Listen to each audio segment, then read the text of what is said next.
You're listening to the Cyberwire Network, powered by N2K.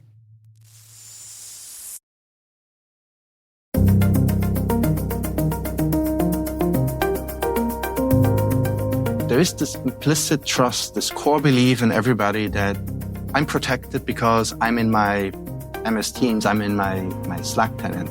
I feel secure, right? And this is where people typically leave their shield down because they feel secure in that environment.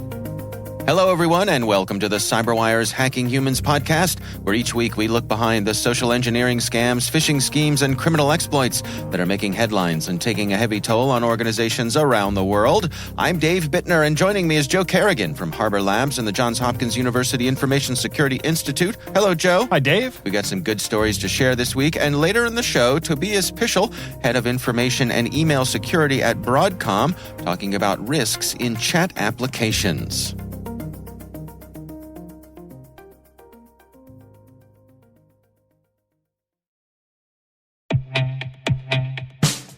But first, a word from our sponsors at KnowBe4.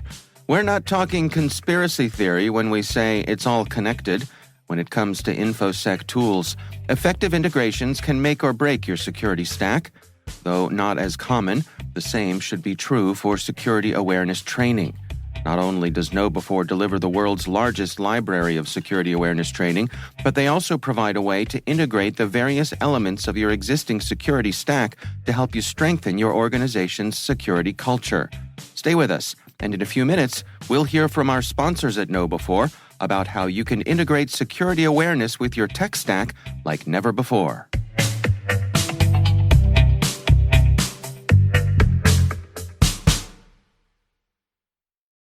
All right, Joe, before we jump into our stories here, we got a little bit of follow-up here. What do you got for us? Yes, we do. I don't know if anybody remembers me talking about this young lady. This was Madison Russo, who was a GoFundMe scammer. She pretended to have cancer. Oh. And we were talking about how the cops came into her house and found a bunch of evidence, and she had like saline bags and the tubes that attached to the saline bags taped to her face. Oh. And then was on GoFundMe asking for money for help with her cancer treatment, and it turned out to all be fake. Well, she has pled guilty to soliciting over $37,000 from donors on GoFundMe. Wow. And she is awaiting sentencing right now. All right. So I said I was going to follow up on that one. Yeah. I'd like to know what the sentence is that she gets. Yeah. Well, hopefully some justice done there. Yes. Yeah. All right. Well, let's jump into our stories here. Joe, you want to kick things off for us? Yes, Dave, I have a terrible story this week. way to sell it, Joe. Yeah, it's not happy at all, actually. Yeah. All right. It's the story I'm quoting from is coming from the New York Post, but I've seen it on ABC News, and I've actually got something from Fox News here as well. Mm-hmm. But it's about a high school football player named Jordan DeMay who killed himself back in March of 2022.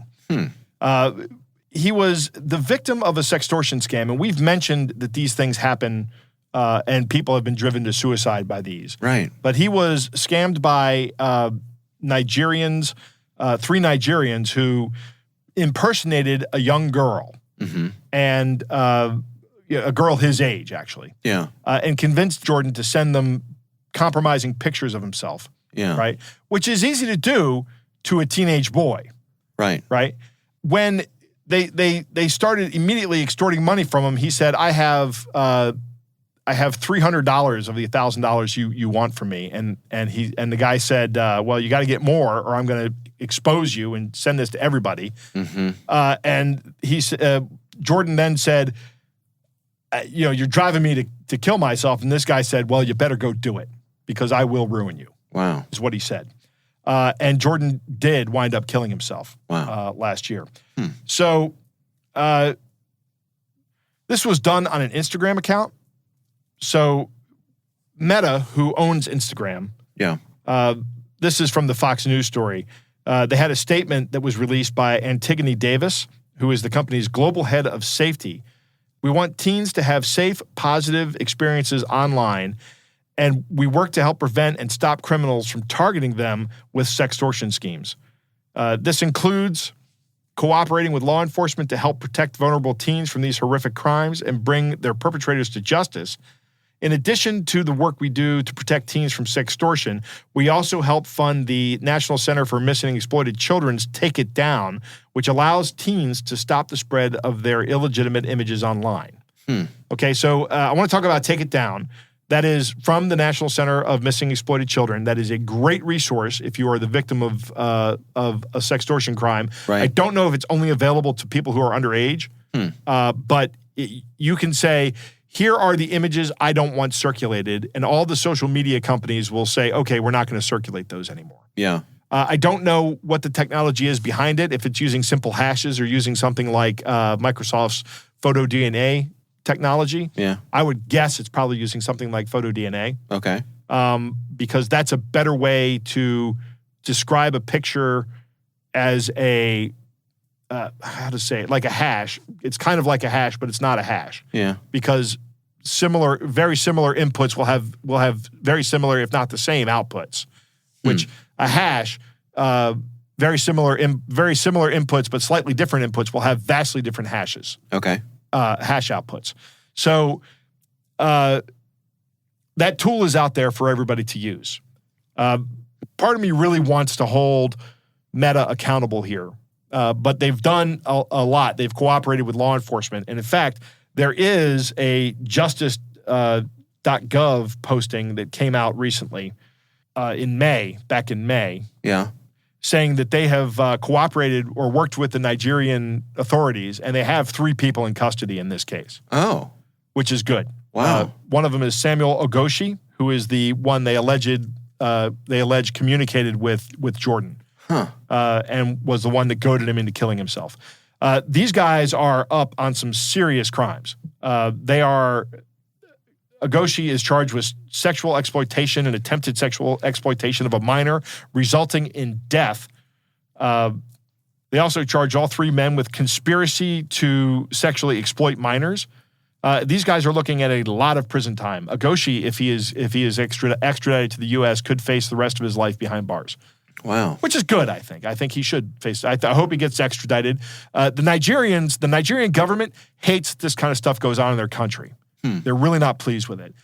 So I would imagine they were probably very eager, I'm speculating, but they were probably very eager to cooperate with the United States authorities here to get these guys and bring them to justice.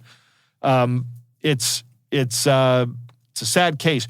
One of the things I want to reiterate here is that something you've said over and over again is talk to your kids. Tell them there's nothing that would ever make me stop caring about you. Yeah. This is a terrible, terrible situation for Jordan's parents and for Jordan as well. Yeah, it's just tragic. It is tragic. And one of the things I'm reminded of is the David Letterman case when somebody tried to extort him. David Letterman was cheating on his spouse, and the woman he was cheating with said, "We're going to expose you," if I'm recalling this correctly. And what David Letterman did was he just laid all the cards on the table at that point in time and took everything away from the person that was trying to extort him. And I'm pretty sure that woman did jail time for trying to extort him, because that is a crime and that is illegal. Yeah. So if this happens to you, lay the cards on the table. That's your best option. Just say, you know what? This is what's happened. I'm not happy. I'm not proud of what I've done. But you know what? We all know that you're a 17-year-old kid. Yeah. Inside every 17-year-old kid is not the mind of a person who makes good and rational decisions. And the reason I know this is because I was a 17-year-old kid who didn't make good and rational decisions. Yeah. But the thing is, from your perspective as a young person, it seems like this is world ending. Trust me, it's not. Nobody will remember this in a couple of years, and we'll all be glad that you're still around. Yeah. This is not something you kill yourself over. Yeah. This is something you go, I screwed up. Here's how we're gonna have to deal with this.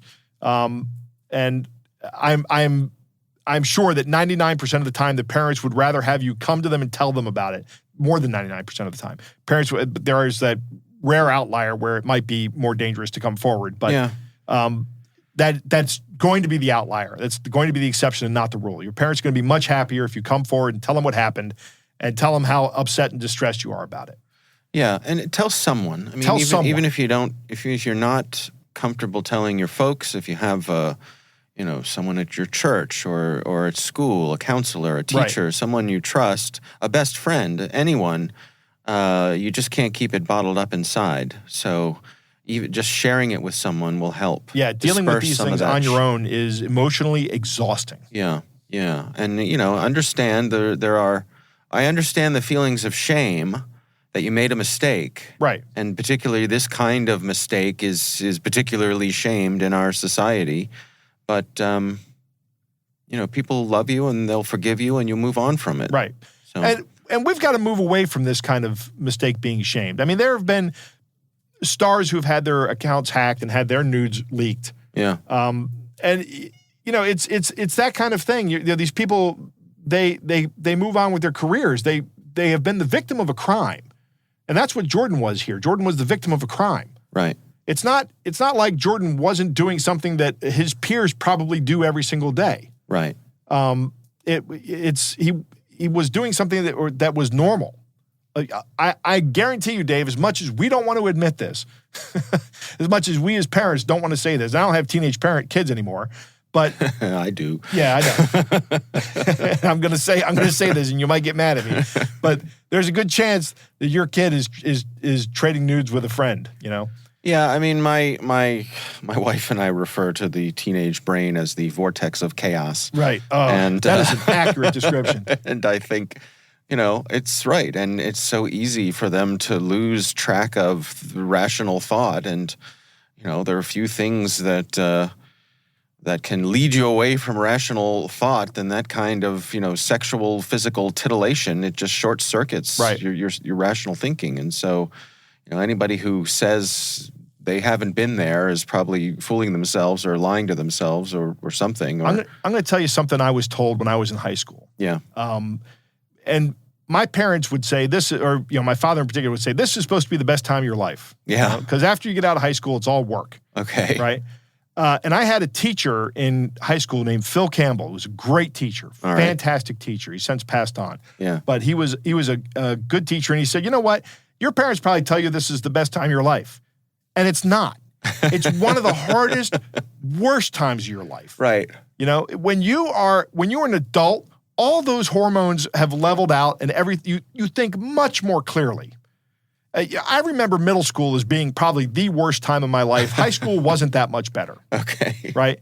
So yeah. I can't imagine. I know exactly what it's like. It's a miserable time of life, but everybody has to go through it. Right? And it's true. It's the time when you're supposed to be moving into adulthood and people are looking at you going, you're supposed to be doing adult things now. Why are you still doing these stupid, screwed up things? But you know what? There's a perfectly logical explanation for that. And that is that you're still a kid. You're still 17 years old. Right. You're caught between those two worlds. Yeah, you're caught between those worlds. And that is a very awkward and hard place to be. Yeah. But trust me, it does get better on the other side of that. Yeah.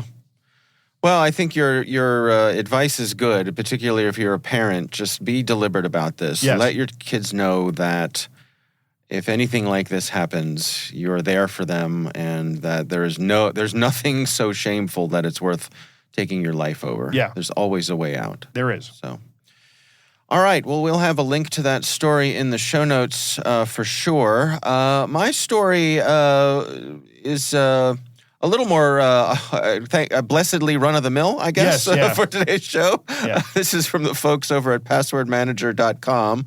And this is about fake job scams. These folks recently did a survey, and they found that 1 in 3 recent job seekers have been tricked into applying for a fake job scam. That seems high to me. So that's a remarkably high rate of success for these guys. Yeah. So they surveyed 663 Americans who've searched for a job within the last 2 years, and in their findings, they found that 38% of recent job seekers encountered scam job postings, 32% were tricked into applying for a fake job, and 15% had personal information stolen. 9% had money stolen by scammers. So almost 1 in 10 really lost money from a scammer. Huh. They go on and they say 4 in 10 respondents found postings that turned out to be a scam, and the number one location was, you want to guess? The scam site. Yeah, I'm what going to number guess one scam site? What do you think? like the location from. What website were the most scams on? I've already seen the spreadsheet. Oh, okay. Or the graph here, so I know it. But my first guess would have been Indeed, but that's Okay. wrong. All right. Yeah, well, Indeed is number 2, so, Yeah. I mean, it's close. The top 3 are Craigslist, Indeed, and Facebook Marketplace, and they're I'm not pretty neck and surprised neck. that Craigslist is number 1, but I do not consider that to be a legitimate job site. No? I don't know. I would never go to Craigslist and look for a job. In fact, I would expect that to be nothing but scams. Okay. Interesting.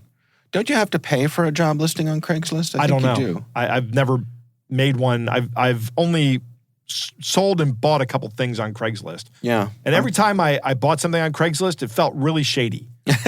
Okay. I'm pretty sure that's how Craigslist makes their money, is that because that's the one of the things that they charge for, Is where job so postings. where so many other things are free. Mm-hmm. So, you would think that having that sort of barrier, if someone has to pay for a listing, would slow the scammers down, but evidently It not doesn't. in this case. I mean, we look at the top 3 here. Craigslist, Indeed, and Facebook Marketplace, they all require you to pay something to have them listed. I also So- wouldn't look for a job on Facebook Marketplace. No, I wouldn't either. I don't like that you have to look for jobs on LinkedIn now. LinkedIn has a big job market, and I think, and I've looked through it a couple of times. Not that great. Not that great of a job search thing. Yeah. I mean, it totally tracks that the scammers are going to go where the most people are. So Right. these are popular platforms. I'll bet Craigslist is cheaper than any of the other options, though. Could be. And I like you, I would have guessed Indeed, because I think that's the first online job site that comes to mind to me. Right. Monster.com is probably second. And interestingly, Monster.com had about a third the number of scam job postings, according to this survey, as Indeed did. So I wonder, is that because of, is it less popular? Is it more I think expensive? Monster.com has really gone down in user percentage, because the question is, where have you encountered scam job postings? Mm-hmm. So Monster being low on the list could indicate that there are fewer scam jobs on Monster, but it could also indicate that fewer people go to Monster to find jobs. Yeah. They say that the most commonly reported industries were retail, healthcare, and service industries. That doesn't surprise me at all. And then salary ranges. Again, this tracks the most targeted salary range is $25,000 to $50,000. Really, that's the range of the scam job. Yeah, yeah. So I think why that doesn't surprise me is because I think you're targeting a less sophisticated worker. Right. You're also Then- targeting somebody who might not be making that much to begin with. Right. Minimum wage in this country is pretty low. It's around $15,000 a year. Yeah. So if you're offering $25,000 to $50,000, different states have higher minimum wages, though. By the way, Right. Maryland, I think it's going up to $15 an hour, which is essentially $30,000 a year if you have a full-time job. Yeah. But yeah, the fact that you're targeting this group of people says to me that you're targeting younger, more inexperienced people. Yeah, and maybe people who don't have as much of a cushion behind them, where their need to find a job quickly Right. may be heightened versus Yeah. some of the people who have a history of making more money. Right. So they're likely to be in a more emotional state. So Dave, I'll tell you, I have an email address that I use for job sites and things like that. Okay. And it's a professional looking email address. It's not like, which I suggest everyone do. They should have an email just for job searches. So in that job search email, I check it occasionally, but I just recently checked it. And it says, we have an open career for you. This is one of the myriad of emails I get about this.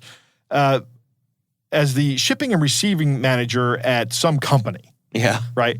And I am convinced these are just jobs to be a package mule. Oh, okay. Yeah. That's what I think these are. Right. But I get probably 4 or 5 of these a month. And it's always the same pitch. And I'm amazed that they're going after it. They've gotten my name from some job site. They've got some old database. This one comes from a Hotmail address. Yeah. So, yeah, I don't think this is actually Microsoft or Hotmail trying to recruit me to be a shipping and receiving manager. This is just some guy trying to scam me. Yeah. All right. Well, we'll have a link to the story in the show notes. There's some other interesting little tidbits here. They track what companies are the most likely to be impersonated for scams, how many folks have had personal information stolen, that sort of stuff. So it's an interesting survey. Not a huge number of people surveyed, but I think enough to It's enough make to it give you a good confidence interval. I think 95%. Yeah, nice little representative thing there. Again, that's from the folks over at passwordmanager.com. All right, Joe, it is time to move on to our catch of the day.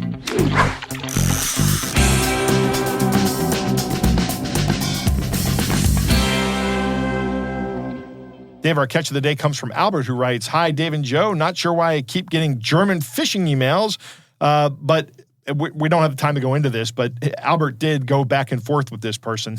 Oh. It's pretty funny. But I just wanted to start with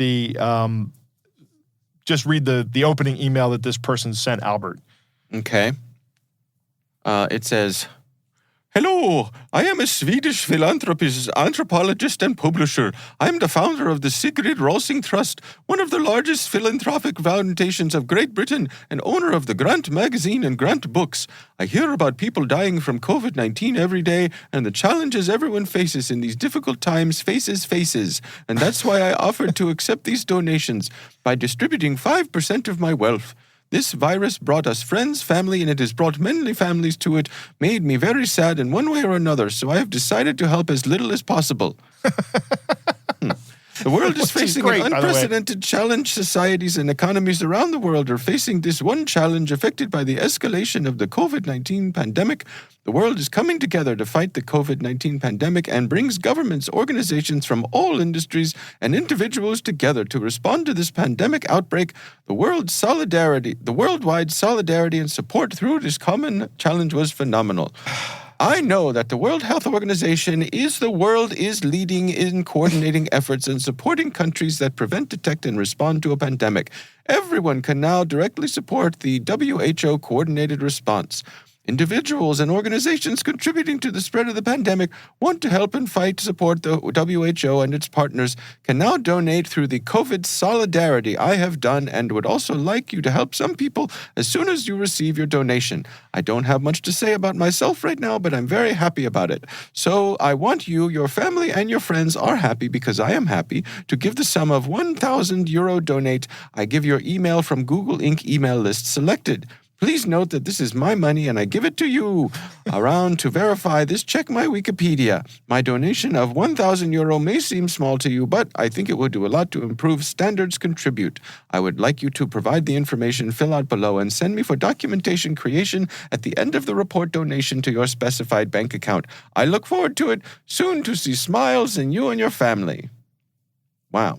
All right. This person goes on to ask for whole names, gender, age, single or married, address, profession, telephone number. Yeah. But funnily, doesn't ask for any banking information. No, and it's signed Miss Sigrid Rosing. Now, I did a little bit of poking around.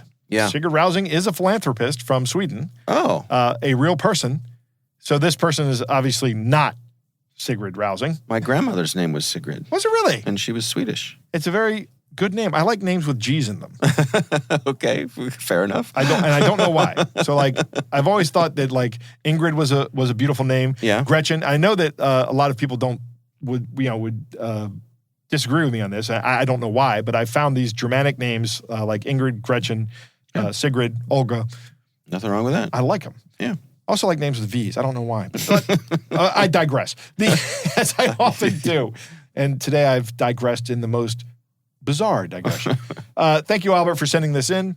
This is obviously just an advanced fee scam with some personal identifiable information gathering as well. That's always valuable. If these guys get enough responses with this PII, they can actually sell that list to other scammers and make some money that way. These guys are looking to monetize everything. Yeah.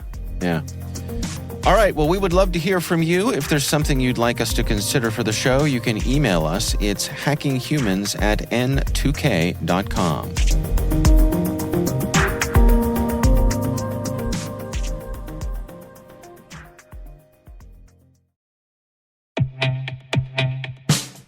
Back to the concept of integrations. KnowBe4's Security Coach uses standard APIs to quickly and easily integrate with your existing security products from vendors like Microsoft, CrowdStrike, Cisco, and dozens of others. Security Coach analyzes alerts your security stack generates to identify events related to any risky security behavior from your users. With this information, you can set up real-time coaching campaigns to target risky users based on those events from your network, endpoint, identity, or web security vendors. These campaigns enable you to coach your users at the moment the risky behavior occurs, with contextual security tips delivered via Microsoft Teams, Slack, or email. With 35 integrations and counting, Security Coach delivers the insight you need to improve your organization's security culture. Learn more about Security Coach at knowbe4.com/securitycoach. That's knowbe4.com/securitycoach.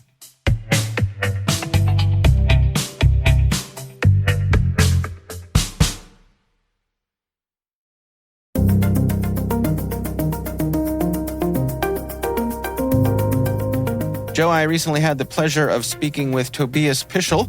He is head of information and email security at Broadcom, and we're talking about some risks in chat applications. Here's our conversation.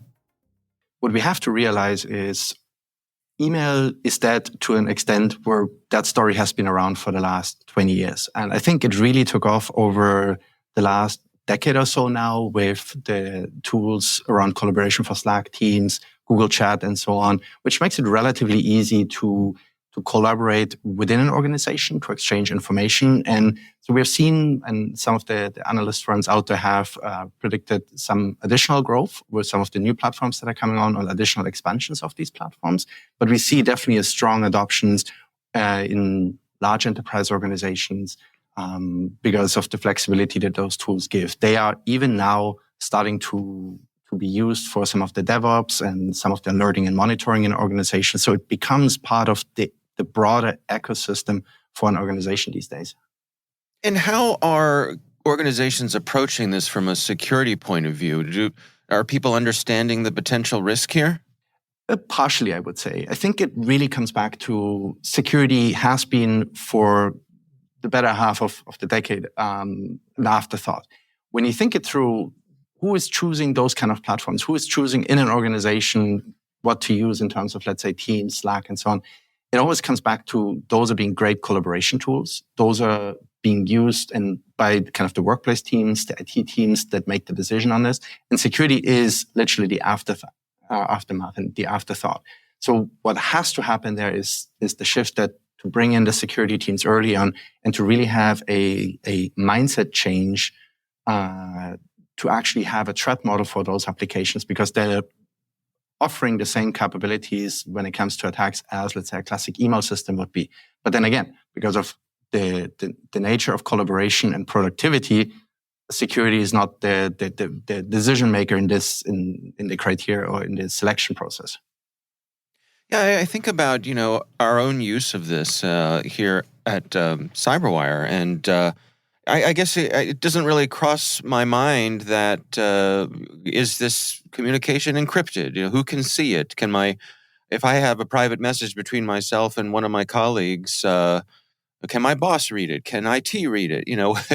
I think most people probably either don't know or don't think much about the degree to which this stuff could be shared with other people, either intentionally or otherwise. Correct, and that's just the beginning of that, right? It's really just the table stakes of the sessions encrypted. I think the concept of zero trust really applies here, because when we look at it goes a level deeper from just on the why is it encrypted and can somebody else read it. I think that's when you look at that, it's a commonality. But then the second part is really when you apply something like a zero trust model and you assume breach, right? And I think where we really see an interesting scenario is those tokens that those applications are using, Slack, Teams, again, those are at risk. And I think this is what we have to consider in kind of the threat model. So imagine that you have an organization that just rolled out Slack or Teams. Imagine now in the next step that you have every of your users logging into Slack, interacting with the platform. And the next thing happened, some developers are starting with it as well. And people get more comfortable with it, share maybe some personal information on it. They share eventually some business relevant data on it. And then to the next step, an attacker gets hold of the token, either because the development team did secure kind of the application tokens properly, or a user machine is eventually compromised and the token gets lost, right? Then in that situation, an attacker with the token has access to your full message history on all of the channels and all of kind of the workspaces, all of the messages that you know. They can literally anticipate what human being you are based on the conversations you have had, your writing style. And in this case, really start using that token more efficiently for their own purpose. And this is the situation that I think, what I just say, imagine, is actually the reality. That's what we have seen with organizations, customers that have been falling victim to those type of attacks these days. Now, when you say the token, can you explain that for folks who might not be familiar with it? Is that the thing that identifies you as being who you are? Pretty much. There's a little bit more context to this one, but the token is basically what sits on your endpoint or sits on your device, which authorizes you with certain roles and permissions within the application. So Toby, as an example, when I log in the morning and I go to Slack, the token basically grants me the permission that I can write messages to you, as an example, or on a channel, or basically I have no other permissions. And same for, let's say, application permissions. So the token is pretty much your key that helps you to unlock the door to then enter every part of the house, or maybe a room is closed, right? And it provides all of that context. And that's what a token is really used for. And would someone be able to gather this token if they compromised your browser? How would they find access to that? So how they find access to this is typically it's common stored locations on the endpoint where those applications store those tokens. And then, as I said, the second risk there is around the developers using those tokens and eventually creating new app integration, new services that can make your life easier again. But then check in that token, which is access to your, let's say, Slack tenant as an example, on GitHub. And if that's a public repository, then obviously you have a problem because now the token is out publicly known by everybody, literally. Same, obviously, with some of the info stealers that we have seen harvesting those tokens from Windows devices, as an example, and sharing it, again, through other applications so that the attacker has access to it. Just uploading that file or just uploading that token to a common file storage application, which then the attacker has access to and can use that token onwards. Is this the sort of thing where multi-factor authentication could help? Not really. And this is the interesting part, right? Multi-factor authentication only helps when you authenticate to the service originally, right? What happens typically after the authentication is that the token is generated and placed on your device, right? And at that point, you don't have to re-authenticate. That token at that point is exactly the keys onwards for accessing and collaborating as you in that tenant. Right. So it's the classic balance between convenience and security, right? I mean, one of the nice things about a tool like Slack or Teams is that I don't have to log in every time. but on the other hand, as you point out, that could lead to some insecurity. Correct. And that's where some of the recommendations are really as well. When you look at kind of the guidance that those platforms give you, is like, hey, just rotate your key. And rotating the key is obviously one thing because it's still, how often do you want to re-authenticate, right? And as you said, I enjoy going in the morning, open my computer, it just works. I don't have to re-authenticate to Slack, right? What if I do that every hour? Then you lose the productivity aspect of it because you have to re-authenticate every hour. But then again, you shouldn't have your tokens obviously running for a month or a year at the same time. But this is where some of the security countermeasures really come in to help and provide additional context to secure those applications in an efficient way. Well, let's dig into that. I mean, what are some of the additional things that people can do? So for this, we need to really understand what are some of the common attacks that are being executed. One of those are, obviously, as you said, get the token, get access, and get access as you to the platform, right? when it really comes to those attacks, then you have the same logic as we applied to email security in the past, right? Email security, what we've learned over the years is I can use it as an infiltration for malicious files, for malicious links, phishing links as an example. Or over the last couple of years, those business email compromise type of things, those impersonation attacks. And at that point, the same variety of tools are available, obviously, on those platforms. Why? Because in collaboration, you can exchange files, you can exchange links to some sites, and you have obviously access, in this case, as me, to the platform. So if I send a message to my colleague and say, can you do this transaction for me, which maybe is a financial transaction, in this situation, my colleague will probably execute and not question twice. Why? Because it is on this so-called trusted platform, Slack, that we're only using internally. And this kind of misbelief of, and this implicit trust of, this is an internal application, nothing can go wrong, which we have over the last 20 years literally learned that for email it doesn't happen. This kind of implicit trust is still there for those collaboration applications, right? So when we look at tools specifically to address those things, then I think we really need to dig in what those applications provide today already. And some of those have some table stakes like basic virus filters, or, you can not execute any code on those, or you can not upload, let's say, any executable files and so on. And still, to this point, those are by factory default not enabled. The reason is because those collaboration platforms, right? Those are not security platforms in the first place. So enabling and understanding those capabilities that the platform provides, and then bring additional capabilities in, like malware scanning is table stakes these days. Eventually sandbox files that are sitting in your Slack channel, eventually run URL protection on URLs that are being shared within Slack, within Teams, making sure that you have insight into the threat or the potential threats that are going around within your tenant, and maybe laterally move. And then last but not least, also UBA being a big topic. The reason why I'm saying UBA is, imagine an impersonation attack. If I just send a message to you asking for financial transaction, that's great. An attack that we have seen in an organization that we work with is somebody using various stolen tokens and then starting to post messages with, let's say, your Windows security update for this month, right? People obviously believe that at that point and download and start executing, and eventually have malware spreading in the environment like fire.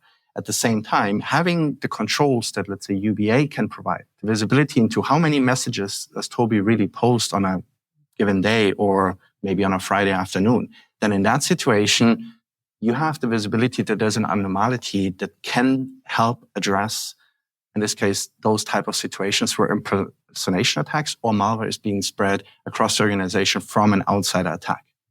And UBA is? User behavior analytics. So like very simple frequency learning. You can say, like, how often, if I send every day 20 Slack messages, that's great. But what if on a Friday afternoon where I typically don't work, right?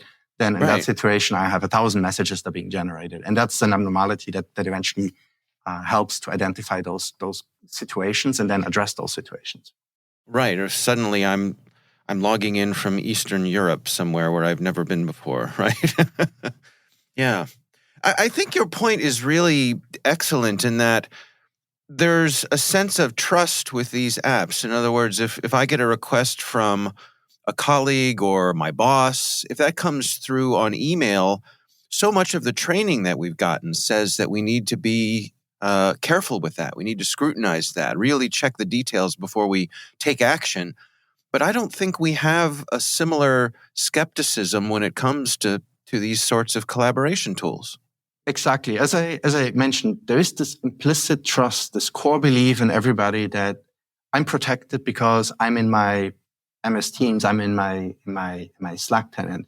What could go wrong? Because this is, after all, an internal tool. We're maybe not federated with somebody. I feel secure, right? And this is where people typically leave their shield down because they feel secure in that environment. We've done everything over the last 20 years when it comes to, let's say, email security and as you said, training people, don't click on links in emails, right? This kind of mindset has not transformed or has not been evolved yet into those collaboration platforms where people generally, as I said, leave their guard down, and in that case, click on links, execute things, and this is where attackers definitely take the advantage of humans and the core implicit trust that they have to those platforms in the first place. So suppose I'm the person at my organization who is in charge of our Slack instance here or our Teams instance here. Are there any tips that you can share, ways that we can better secure them? I think number one is really enable some of those core security controls that the platform provides. Typically, those start with rotate your token often. As I said, you have to find the right balance, daily, weekly. But then again, it comes back to assume breach that this token eventually gets breached. Add additional capabilities like content scanning to those platforms. If they are built in, great. A lot of these tools do not have the advanced capabilities like URL scanning or sandboxing of files, especially when it comes to like zero-day attacks. So leverage those tools that, let's say, a CASB can provide. And then in addition to that, leverage some of those risk analytics tools to identify with user behavior analytics where there is an abnormality in terms of posting behavior or download or upload behavior, where you can identify those situations quicker and then quicker respond to those ones by, as I said, locking out accounts or eventually removing malicious content, malicious links from these platforms before users even click on those. And this is where the CASB, as an example, has some of those table stakes and really complements and brings and steps up the security to those collaboration tools.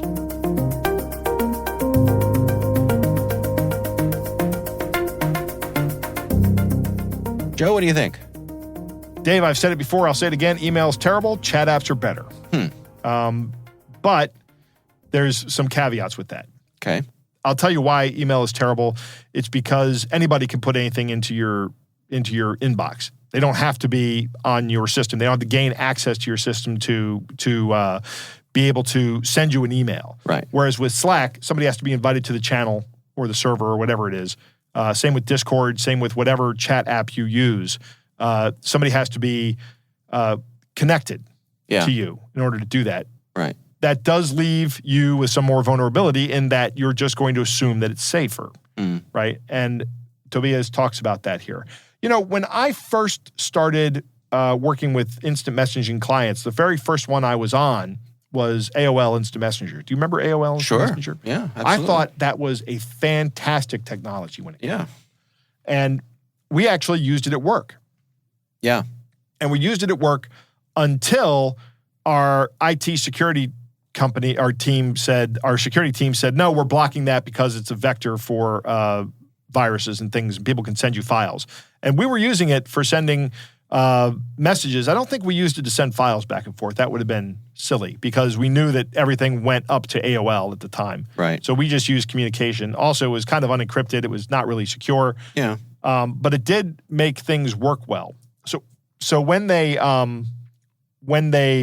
banned it and we needed to start using a chat app, we started using a service we paid for that was good. But AOL Instant Messenger was also bad for the same reason email's bad. Anybody could send you a message on that. You could just send a message out of the blue to anybody. Do you remember doing that? I do not. No? No, my wife would get a lot of things because she was on AOL earlier enough that her AOL address was her first name at AOL.com. Right.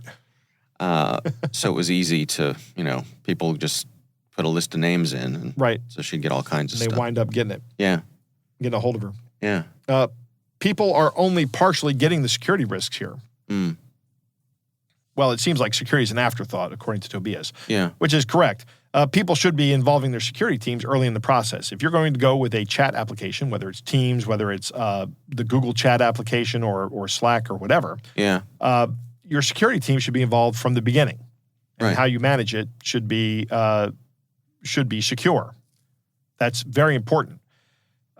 Your question about privacy is really important when you ask about does my employer have access to these messages? If you're operating on your employer's system, employer-owned, employer-provided system, whatever that system is, if it's your laptop, if it's a chat app, if it's Teams, assume that your employer can read everything. Right. Don't assume that it's private. Right. Just assume that they have access to it. Right.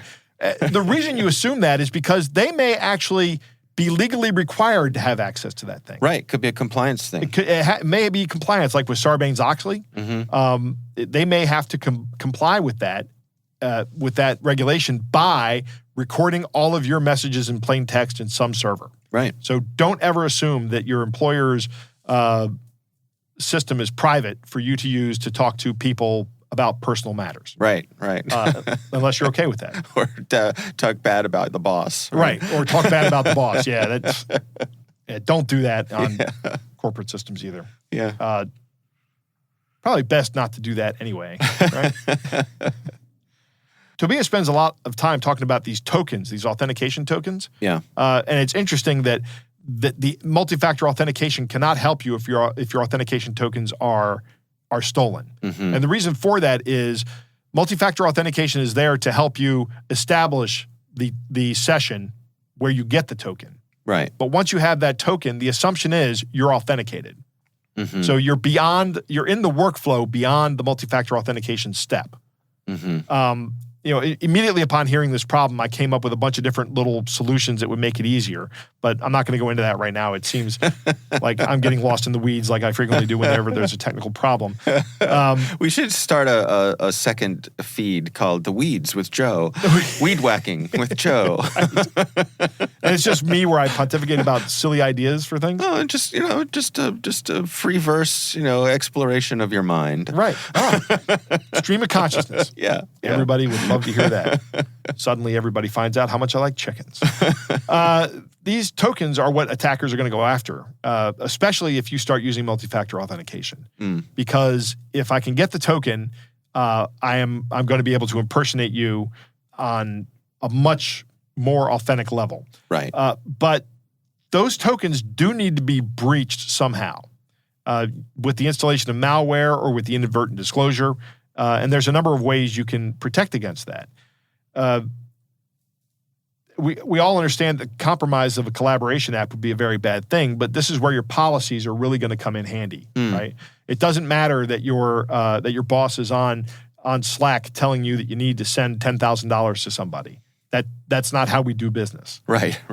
That needs to be clearly communicated policy. Of course, there are other things that might indicate compromise, but again, I don't want to get in the weeds. The security is not being enabled by default on these apps. And we talk about this frequently. These apps want adoption, right? And in order to get adoption, they go with the least amount of friction for the user to set up and start using the apps. Right. So the app publishers or manufacturers or authors, whatever you want to call them, they're probably not going to go ahead and enable security by default. Probably not going to happen. Yeah. So you're going to have to do that.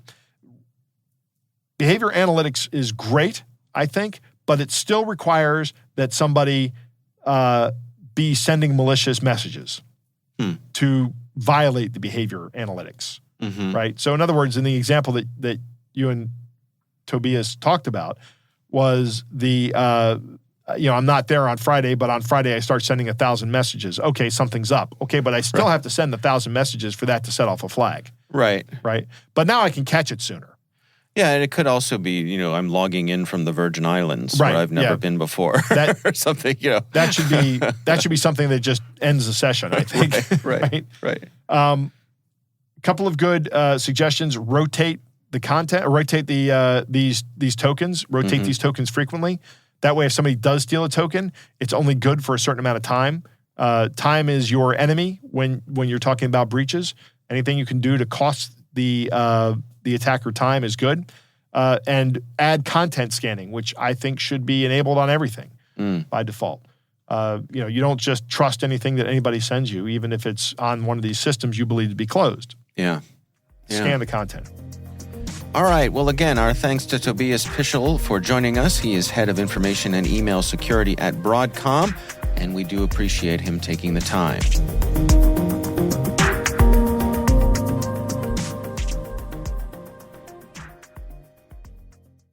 We want to thank all of you for listening, and of course, we want to thank our sponsors at KnowBe4. They are experts at enabling a fully integrated approach to security awareness training.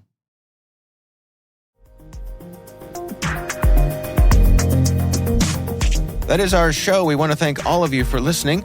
Our thanks to Harbor Labs and the Johns Hopkins University Information Security Institute for their participation. You can learn more at harborlabs.com and isi.jhu.edu.